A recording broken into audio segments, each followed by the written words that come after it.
Cara, eu nasci em Itajaí, na verdade, Olha por um só, acaso, porque tanto eu quanto meu irmão, né? Meus pais trabalhavam aqui em Blumenau, mas só eram meus pais aqui, então a gente ia pra...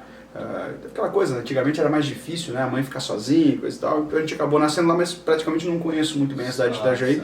Me criei aqui no bairro Nova Esperança, antigo Morro do Abacaxi. Com quantos anos você veio pra cá? Cara, eu acho que com 2 ou 3 anos. Muito cedo. Não, é até engraçado porque os meus avós vieram de Nova Trento, mas moravam em Itajaí, né? São falecidos.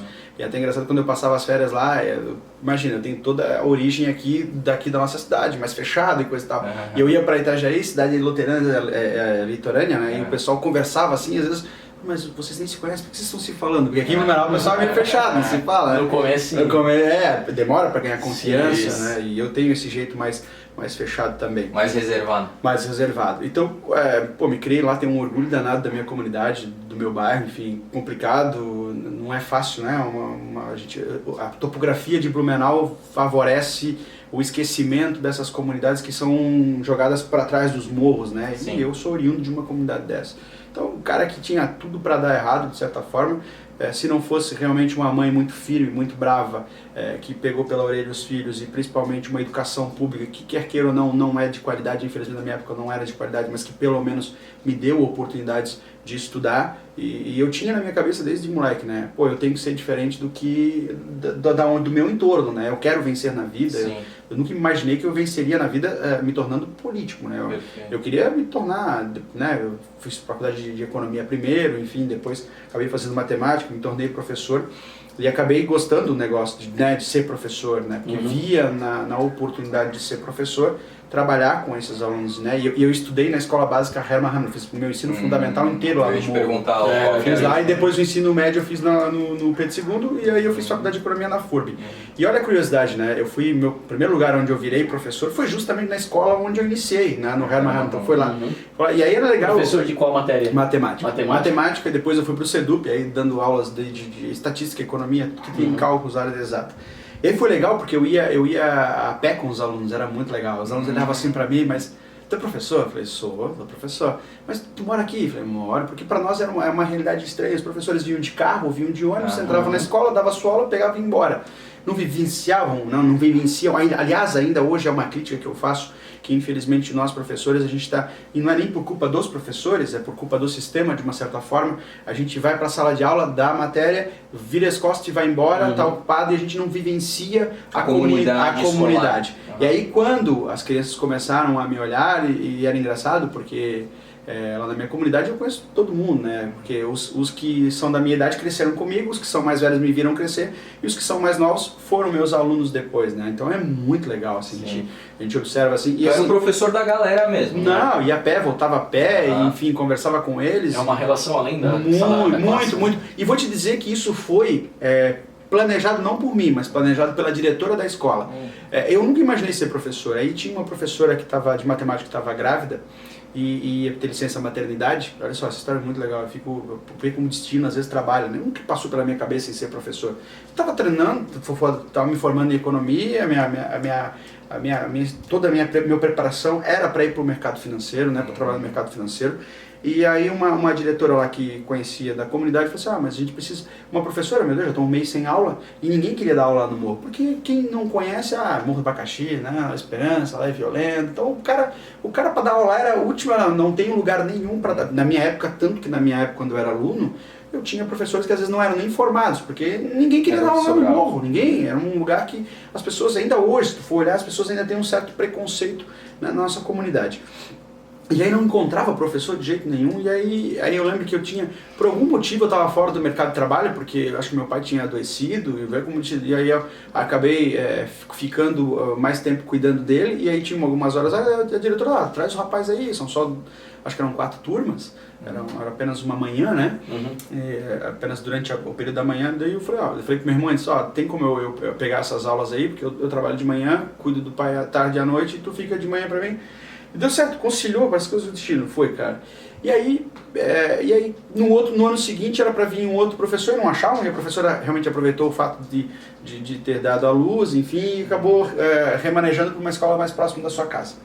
E eu fui ficando, e a diretora falou, cara, foi bom porque tu serve de exemplo para essas crianças, porque essas crianças não tinham muito, assim, não tinham, as crianças tinham na cabeça dela o seguinte, eu moro no morro, vou viver aqui, vou fazer no máximo o ensino fundamental para não virar analfabeto e depois vou trabalhar que essa era a realidade da comunidade. Não tinha uma figura Não tinha uma figura, né, porque os pais também eram como eu também, meus pais são muito simples, eu tenho muito orgulho dos meus pais, mas a minha mãe trabalhou de faxineira, depois, né, no hospital conseguiu melhorar um pouquinho, né, se tornar lá uma auxiliar de enfermagem, mas meu pai era vigia noturno, então essa era a realidade da nossa comunidade. Muitos pais trabalhavam na mão de obra, enfim, nas empreiteiras, trabalhavam de pedreiro, enfim, essas coisas. Então as crianças não conseguiam, elas achavam que não conseguiam sair daquilo. E a diretora falou, foi realmente planejado, que bom que deu certo, porque tu serve de exemplo. E era legal, porque nas minhas aulas eram de matemática, mas eu volta também falava, aí os alunos olhavam assim, pô, mas eu um dia também vou conseguir ser professor, alguma coisa. Claro que vai, cara, é isso aí, eu tô aqui, a gente cresceu aqui, você tá me vendo, então se eu consigo, tu também consegue. Então a gente conseguiu quebrar um pouco, né, e trazer, de fato, eu tenho muito orgulho, porque naquela turma que eu iniciei a dar aula, muitos dali já conseguiram fazer faculdade, enfim, são realmente crianças que se tornaram hoje adultos. E como é que era o Gilson na adolescência, cara? Como Deu muito trabalho, deu muito trabalho, brigava na escola, cara, ia pras baladas arranjar briga aqui na rivagem. Não, pior que não. Eu era marrento, sim, mas eu era mais fechadão, assim, né? Mais introspectivo. Mais introspectivo, ficava mais com os meus livros, estudando, lendo, enfim. O teu hobby na adolescência era ler, estudar? Ler e estudar. Você não era muito de sair e tal? Não era muito de sair. Cara, os meus amigos brigavam pra mim junto e coisa e tal, e daí quando eu era muito forçado que eu ia junto, eu era o cara chato, né? Porra, já tô bebendo demais, vamos embora. Então. Era o cara, era normal, era meu jeitão já, assim. Porque, cara, eu sempre, desde moleque, eu tinha muito na minha cabeça, assim. Cara, eu quero crescer na vida, eu quero ser diferente. Porque eu olhava a minha realidade ao meu entorno, cara, com todo respeito. Isso não quer dizer que eu não tenho orgulho de onde eu vim, muito pelo contrário. Mas eu não queria ser Se igual... tu continuasse fazendo as coisas iguais, tu ia ter o Exatamente, mesmo resultado. eu não ia sair, eu chamo, isso é uma coisa que eu ainda quero fazer uma pesquisa, um trabalho, é chamado o círculo vicioso da pobreza. Né? Meu pai é analfabeto, é pobre, passa para o filho não estuda, vai trabalhar na mão de obra, fica pobre, e aquilo passa para o filho, passa a geração. Tu não consegue quebrar. Não estou dizendo que eu não virei rico, eu continuo uma pessoa pobre, mas eu tenho hoje condições, eu tenho um bom salário, não é por causa do vereador não, quando eu era professor também, eu tinha um salário que não é grande coisa, mas você se capacitou. Capacitei, eu tenho um carro que é popular, mas é meu carro, eu tenho uma boa casa, enfim, eu tenho condições de comprar um tênis, enfim. Mas eu sempre, desde moleque, eu falei, cara, eu quero ser diferente, eu quero mudar de vida, eu quero melhorar, eu não quero ficar aqui contando os centavos e passar, eu nunca passei fome, graças a Deus, né? Minha mãe sempre foi trabalhar, minha mãe e meu pai sendo trabalhador, mas cara, eu não podia ter um tênis. Meu tênis às vezes ficava surrado e não tinha como eu comprar um tênis, não tinha como comprar uma camiseta boa, né? Eu ganhava camiseta, eu comprava ali, enfim, não tinha como eu comprar uma mochila. Por exemplo, tinha uma coisa que me incomodava muito, eram dois irmãos, né? Eu e meu irmão, aliás, Ele é mais velho? nós éramos mais novo, 2 anos mais novo, e eu sempre lascava, o velho sempre, o irmão mais velho sempre se lasca. E aí acontece... No meu caso não, o meu tá de boa, Mas tu é mais velho. Eu sou mais velho, né? Eu acho que é o mais novo, né, cara? Porque, tipo, todas as roupas dos mais velhos vêm pro mais novo, né, Não, cara? mas aí eu que se lasca que é o seguinte, o que acontecia? Tinha viagem na escola. Cara, às vezes era R$10 a viagem, cara. Minha mãe não tinha condições de pagar 10 pra um prato, era R$20, né? Aí eu era mais velho, tinha que entender que só podia ir meu irmão, cara.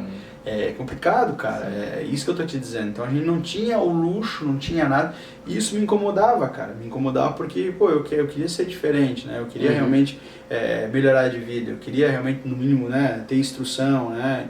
Eu queria muito isso, então eu me esforçava muito para poder ser alguém na vida. Então, graças a Deus, hoje, não me acho melhor do que ninguém, mas hoje eu tenho uma boa formação, hoje quer queira ou não, eu tenho um bom trabalho, né? 2, 3 bons trabalhos, que eu posso tanto ser economista e ainda faço algumas coisas em relação ao mercado financeiro.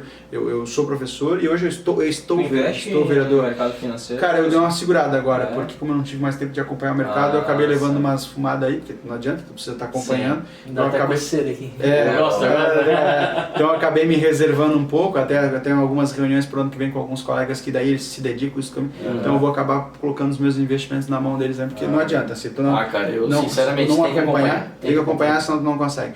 Enfim, então hoje, graças graças a Deus eu sou um cara respeitado, eu tenho uma boa vida, eu consigo hoje, se eu quiser sair daqui agora, né, e parar numa lanchonete, alguma coisa, que comer do bom e do melhor, antigamente eu não podia, cara. Então assim, isso me revoltava, isso me incomodava e eu precisava quebrar esse paradigma. Porque senão, cara, o que aconteceu? Eu não ia estudar, ia terminar porcamente o 2º grau. De novo, gente, eu não quero ser preconceituoso, não tô, pelo amor de Deus, cara. Mas é que eu acho que tu tá falando do lado do conformismo, né? Do conformismo, né? Então assim, e isso eu passava para os meus alunos também, gente, vocês podem ser mais do que vocês são. Cara, eu nasci e me criei aqui também nessa comunidade, eu sou daqui, então eu me tornei professor, eu estudei, vocês também podem fazer, então pelo amor de Deus, não parem no 2º grau, vão fazer uma faculdade, vão buscar caminhos, enfim, vão buscar empreendedorismo, enfim, isso é uma coisa que me incomoda bastante. Nas escolas a gente não consegue ensinar o cara para ser empreendedor, para o mercado financeiro, para conseguir ter a economia doméstica. Finança pessoal básica, né? Finança pessoal doméstica básica. Então assim,